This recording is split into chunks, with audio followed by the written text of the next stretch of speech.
Hello viewers, welcome to high school. তোমাদের সকলকে high স্কুলে স্বাগত জানাচ্ছি। আজকে পড়বে আমরা ক্লাস 5-এর অঙ্ক বইয়ের 168 পাতা থেকে শুরু করব। তো আমরা দেখব এই পাতায় কী দেওয়া আছে, যে নিচের ঘনবস্তুর মধ্যে সরলরেখাংশ ও বক্ররেখাংশ খুঁজে বার করি। ঠিক আছে, তো দেখো এটা হচ্ছে আমার চায়ের কাপ। চায়ের কাপের বাইরের দিকটা যা আছে, তাহলে এটা কি সরলরেখা না বক্ররেখা? এই মনে করো আমাদের এই বোতলটা আছে, এই বোতলের দেখো এটা কি, এটা অবশ্যই বক্ররেখা, তাই না? এটাও বক্ররেখা, সরলরেখা এখানে নেই। বুঝে গেল? তাহলে এটা একটা আমাদের বক্ররেখার উদাহরণ। তাহলে এখানে কি আছে? বক্ররেখা আছে। আর এখানে দেখো পেন্সিল আছে, এই যে পেন্সিলের এই ধারটা, এটা একটা সরলরেখা, এই ধার এটা একটা সরলরেখা, প্রতিটা একটা সরলরেখা, তাই তো? আবার এইভাবে যদি নিই তাহলে আবার বক্ররেখা। এই কলমটা দেখো, এই দিকটা কি আবার বক্ররেখা, এটা সোজাটা আবার সরলরেখা। চেয়ারের দেখো, এখানে দেখো এটা সরলরেখা, এই সরলরেখা, ঠিক আছে? ইটের দেখো এই ধারটা সরলরেখা, এটা সরলরেখা, এটা সরলরেখা, এটা সরলরেখা, এটা সরলরেখা, তাই না? তাহলে বইয়ে দেখো এই সরলরেখা, ঠিক আছে? এইবার দেখো এখানে কি আছে, এটা পাথর, এই দেখো বক্ররেখা, এটা কি, এটাও বক্ররেখা, এটাও বক্ররেখা, ঠিক আছে? তাহলে আমরা এখানে লিখতে পারি যে এখানে আমাদের বক্ররেখা আছে, আর এখানে এখানে কি আছে, সরল রেখা আছে।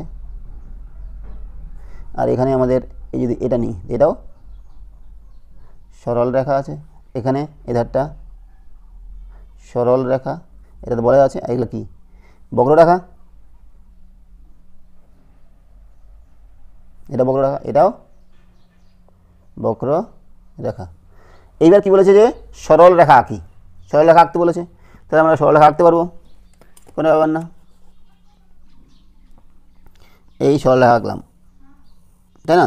এই চিহ্নটা দিব, যেহেতু সরলরেখা বলেছে তাহলে তীর চিহ্ন দিব। আর যদি সরল রেখাংশ বলতো তাহলে তীর চিহ্ন দিতাম না, দুটো নির্দিষ্ট বিন্দু দিয়ে দিতাম। বক্ররেখা আঁকাচ্ছি, দেখো বক্ররেখা এই যেমন খুশি আঁকাবো।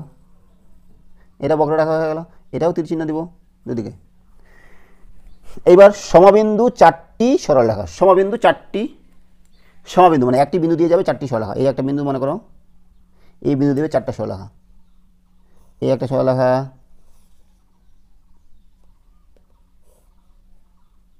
দুটা,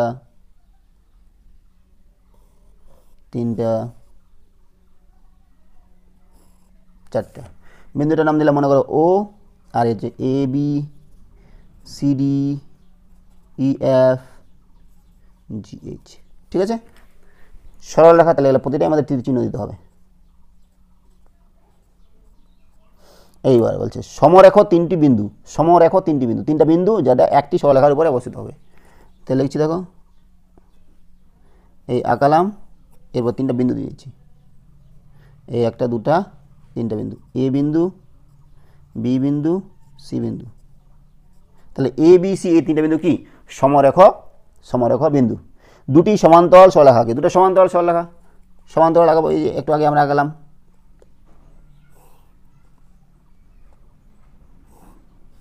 দেখো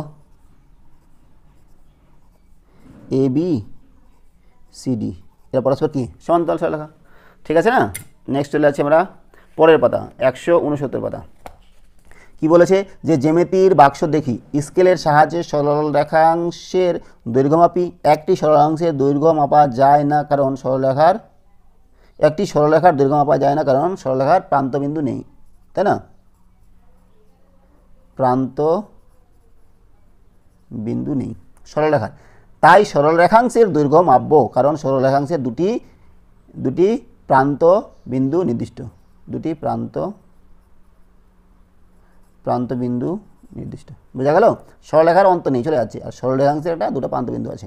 এ বি সরলরেখাংশের দৈর্ঘ্য স্কেলের সাহায্যে মাপবো। এ বি সরলরেখার দৈর্ঘ্য মেপে দেখেছে, দেখো এ বি সরলরেখার দৈর্ঘ্য হচ্ছে 3 সেন্টিমিটার, ঠিক আছে? তারপর দেখো স্কেলের সাহায্যে সরল রেখাংশ আঁকি। একটি 10 সেন্টিমিটার দৈর্ঘ্যের সরল রেখাংশ আঁকি। একটি বিন্দু এ নিয়ে স্কেলের 0 দাগ এ বিন্দুতে বসাই, এই যে বসিয়েছে, তারপর 10 পর্যন্ত টেনেছে, এটা হয়ে গেল আমাদের 10 সেন্টিমিটার, ঠিক আছে? করে দেওয়া আছে আমাদের স্কেলের 10 দাগে পেন্সিল দিয়ে অপর একটি বিন্দু বি নিন। স্কেল দিয়ে এ ও বিন্দু যোগ করে 10 সেন্টিমিটার দৈর্ঘ্য সরলরেখা অংশ পাই, তাই এ বি সমান 10 সেন্টিমিটার। তাহলে এটা তোমরা একটা খাতায় আঁকতে পারো, ঠিক আছে? বা আমরা যদি এখানেই এঁকে দিই তাও হবে, এখানে জায়গা নেই। আচ্ছা, খাতায় আঁকছি 10 সেন্টিমিটার, তাই না? এই যে 0 থেকে 10 যুক্ত করে দিলাম, এটা হচ্ছে এ বিন্দু, বি বিন্দু কত সেন্টিমিটার 10 সেমি হয়ে গেল আঁকতে পারবো আমরা কোনো সমস্যা নেই তাহলে নেক্সট চলে যাচ্ছি আমরা পরের পাতায় 170 পাতা কি বলেছে আবার 8.5 সেন্টিমিটার দৈর্ঘ্য সরলরেখা আঁকি 8 পয়েন্ট ঠিক একরকমভাবে এঁকেছে আমরা আঁকতে পারবো এবার দেখো নিজে আমাদের করতে বলেছে কি নিজে করব স্কেলের সাহায্যে 9 সেন্টিমিটার দৈর্ঘ্যের সরলরেখা অঙ্কন করি 9 সেন্টিমিটার ঠিক আছে করছি 170 পাতা 170 পাতা কয় সেন্টিমিটার 9 সেন্টিমিটার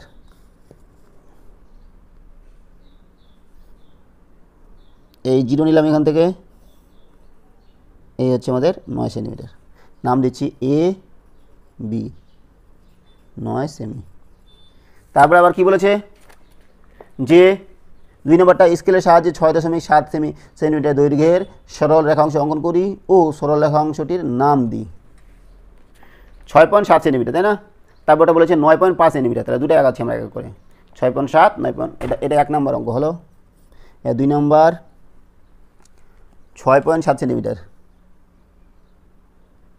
এই দেখো জিরো নিলাম এখান থেকে 6.7 6.5 6 7 এই যেখানে 6 নাম দিচ্ছি মনে করো পি কিউ কত এটা 6.7 সেন্টিমিটার তারপর 3 নম্বরটা কত বলেছে সেমি সেমি মানে হচ্ছে সেন্টিমিটার এই সেন্টির সে আর মিটারের মি একসাথে লেখা শর্টকাটে বুঝা গেল 3 নম্বরটা কি বলেছে যে 9.5 সেন্টিমিটার 9.5 সেন্টিমিটার এই যে জিরো থেকে শুরু করে 9.5 এই যেখানে 9.5 এর নাম দিলাম মনে করো এম এন 9.5 সেন্টিমিটার বোঝা গেল হয়ে গেল আমাদের 3 নম্বর তারপরে দেখো 4 নম্বরটা কী বলেছে যে স্কেলের সাহায্যে মেপে দেখি এ বি সি ডি আমাদের ছবিটা দেওয়া আছে এ বি কত বি সি কত সি ডি কত বা ডি এ কত এ বিটা মাপছি দেখো তো কত হচ্ছে 3 সেন্টিমিটার তাই না তাহলে 3 সেন্টিমিটার বিসিটা কত বিসিটা হচ্ছে 3.3 সেন্টিমিটার তাই তো 3.3 সেন্টিমিটার এবার সিডিটা দেখব এটা হচ্ছে 3 সেন্টিমিটারই আর এডিটা 3.3 সেন্টিমিটার বুঝা গেল তারপর দেখো 5 নম্বরটা কি বলেছে যে নিচের সরলরেখাংশগুলির দৈর্ঘ্য পরিমাপ করি এ বি সি আছে এ বি কত বি সি কত আমাদের মাপতে বলেছে এ বিটা মাপছি দেখো এ বি হচ্ছে 6.1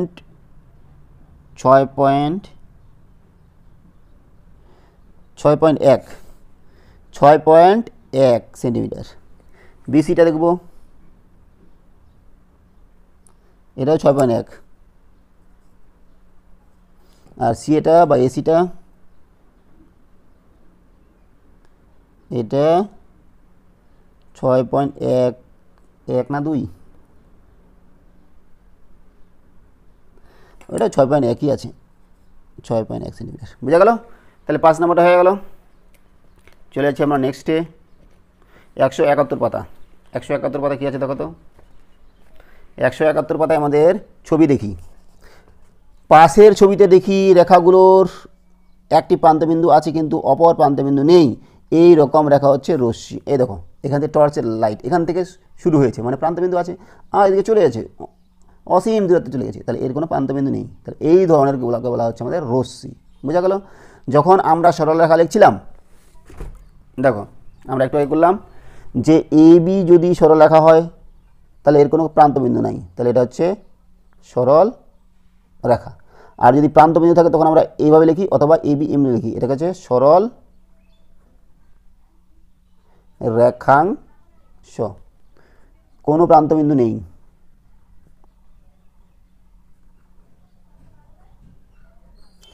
প্রান্তবিন্দু আছে কটা দুটো আছে দুটি প্রান্তবিন্দু আছে আর যখন রশ্মি লিখব তখন আমরা একদিকে প্রান্তবিন্দু আছে তাহলে একদিকে তীর চিহ্ন নেব। এগুলো হচ্ছে রশ্মি।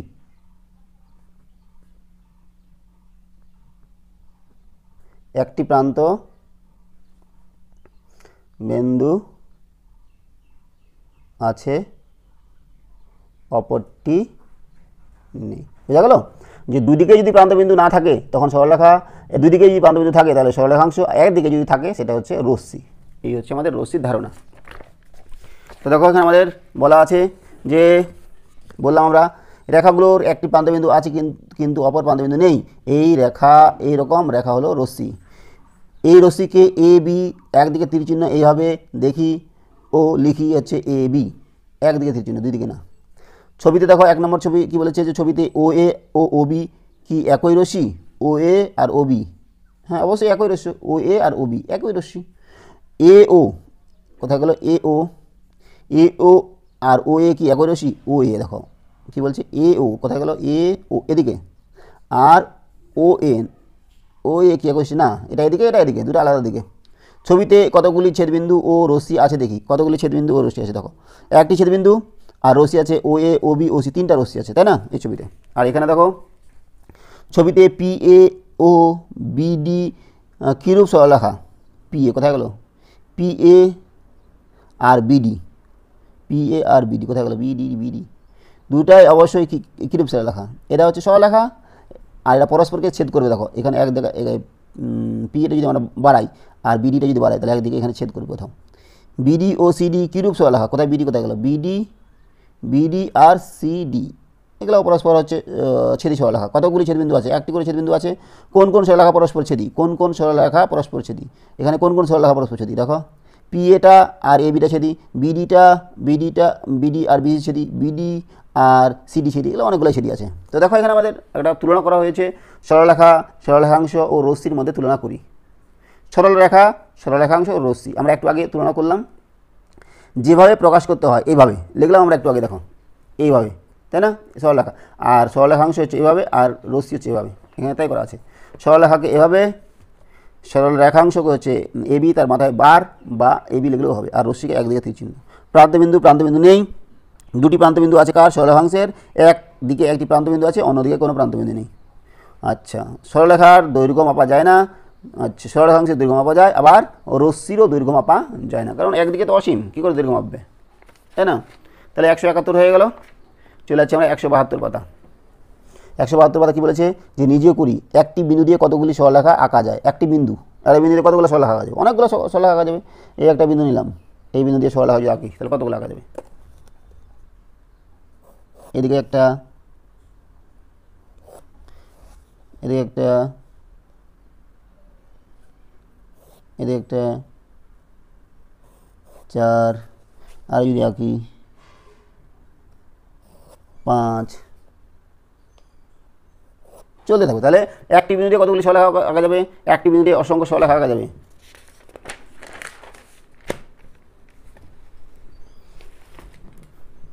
পেজ নাম্বার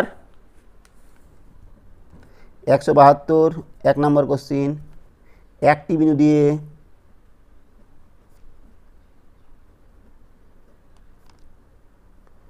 অসংখ্য সরলরেখা আঁকা যাবে। আমরা একটু আগে করলাম এরকম অসংখ্য সরলরেখা। 2 নম্বর কোশ্চিন কী বলেছে বলো তো? দুটি বিন্দু দিয়ে কতগুলি সরলরেখা? দুটি বিন্দু দিয়ে একটি সরলরেখা অঙ্কন করা যাবে। দুটি বিন্দু যদি আমরা যোগ করি তাহলে একটা সরলরেখা পাবো। এই হচ্ছে দুটো বিন্দু, এই একটা বিন্দু আর একটা বিন্দু, এই দুটো বিন্দু যুক্ত করলে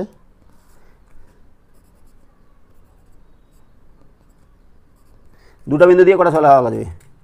তাহলে একটি।